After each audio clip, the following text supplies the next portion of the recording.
तमिलनाडु के दक्षिणी सिरे पर सगर रामेश्वरम नाम का एक सुरम्य गांव है। उस गांव में शाम का समय था। समुद्र से ठंडी हवा चल रही थी।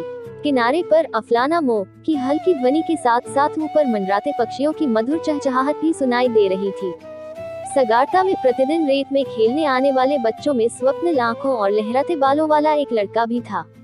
उनका नाम अबुल पिकर जैनुलुद्दीन अब्दुल कलाम था, जो बाद में भारत के 11वें राष्ट्रपति बने।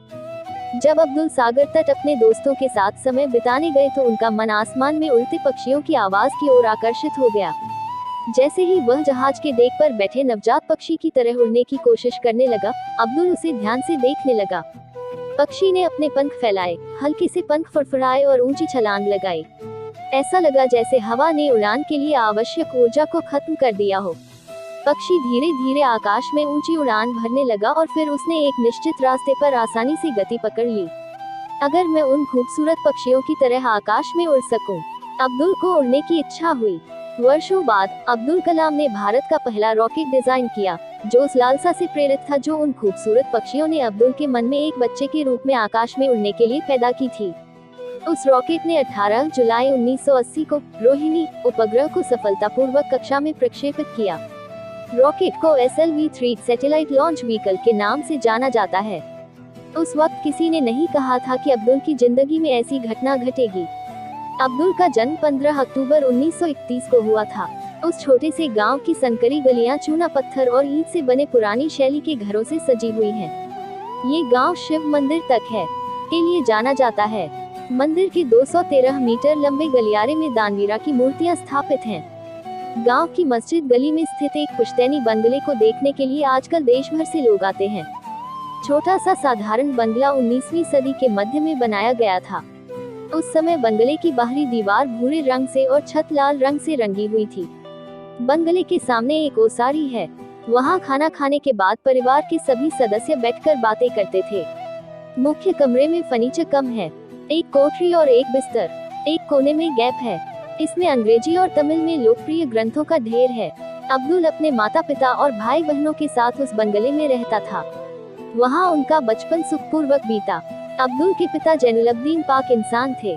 उन्हें परिवार के सदस्यों को आवश्यक सुख सुविधाएं प्रदान करनी थी, लेकिन वे स्वयं मितव्ययी जीवन जीते थे। अब्दुल को आज भी याद है कि उसके पिता सुबह जल्दी उठकर प्रार्थना करते थे। उनके घर के पास ही एक मस्जिद थी। अब्दुल का परिवार उस मस्जिद में नमाज पढ़ने जाता था। कई बार दूसरे धर्म के लोग हाथों में पानी की बोतलें लेकर अब्दुल के पिता के पास आशीर्वाद लेने आते थे। जैनुलब्दीन सबकी बुर में उंगली डालकर दुआ कर रहे थे। फिर प्रसादी जल लेकर वे लोग घर लौट आते थे और घर के बीमार व्यक्ति को वह प्रसादी जल पिला देते थे। बीमारी ठीक होने के बाद अब्दुल के पिता उन्हें धन्यवाद देने घर आए। कभी कभी उनका आभार प्रकट करने के लिए उन्हें मिठाइयाँ भी दी जाती थी। आपसी प्रेम से घिरे इस परिवार में शाम का भोजन विशेष माना जाता था, क्योंकि शाम के भोजन के दौरान परिवार के सदस्य एक दूसरे से आध्यात्मिक विषयों पर विचारों का आदान प्रदान करते थे। एक शाम भोजन के दौरान अब्दुल ने अपने पिता से एक प्रश्न पूछा, प्रार्थना का मुख्य उद्देश्य क्या है? पिता ने समझाया कि जब मनु प्रार्थना करते हैं तो उनका शरीर ब्रह्मांड का हिस्सा बन जाता है और उम्र, धन, वर्ग या पंथ का कोई भेदभाव नहीं होता है। पिता की इन बातों का अब्दुल के मन पर गहरा प्रभाव पड़ा। जिस स्थान पर भगवान श्री राम के चरण पड़े थे, उस स्थान पर रामेश्वरम मंदिर स्थापित किया गया है। इसलिए श्री सीताराम कल्याणम के वार्षिक उत्सव के दौरान रामेश्वरम गांव एक तीर्थ स्थल में बदल जाता है। अब्दुल के पिता तीर्थयात्रियों को रामेश्वरम और धनुषकोटी तक ले जाने का काम करते थे। इस प्रकार नौकायन अब्दुल के परिवार की आय का मुख्य स्रोत था। रामेश्वर आने वाले तीर्थयात्रियों को समुद्र में 20 किलोमीटर दूर धनुषकोटी भी अवश्य जाना चाहिए। इसकी वजह ये मान्यता है कि भगवान श्री राम ने यहाँ स्नान करके इस स्थान को पवित्र किया था।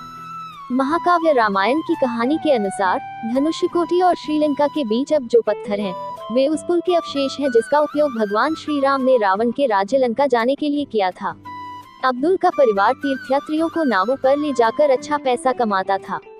इस प्रकार उनके परिवार की आजीविका अच्छी से चल रही थी।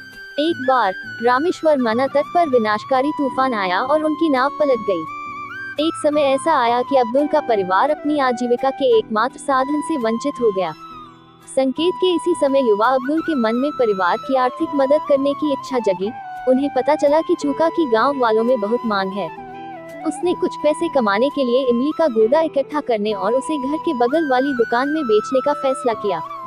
परिवार का एक सदस्य चाहता था कि अब्दुल सिर्फ अपनी पढ़ाई पर ध्यान दे। अब्दुल ने कहा कि मैं पढ़ाई भी करूंगा और साथ ही आर्थिक मदद भी करूंगा। सभी तुरंत सहमत हो गए। वह पढ़ाई से कुछ समय निकालता था और शाम को अपने दोस्तों के साथ पार्टी करता था और इमली का गूदा इकट्ठा करके पास की दुकान में बेचता था।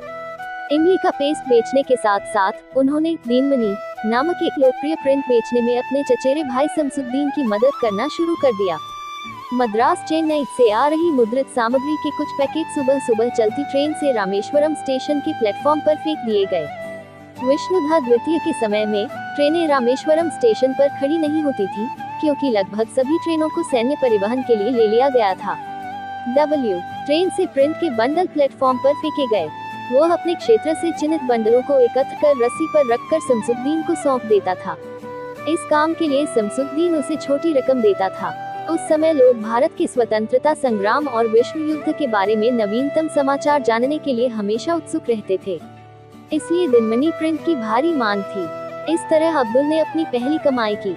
हालांकि अब्दुल इस बात से विशेष रूप से खुश था कि वह अपने मन और धन से अधिक अपने परिवार की देखभाल करने में सक्षम था। जीवन का पहला चुंबन और जीवन में प्यार का मूल्य दशकों बाद भी अब्दुल इसे खुशी और गर्व के साथ याद करता है।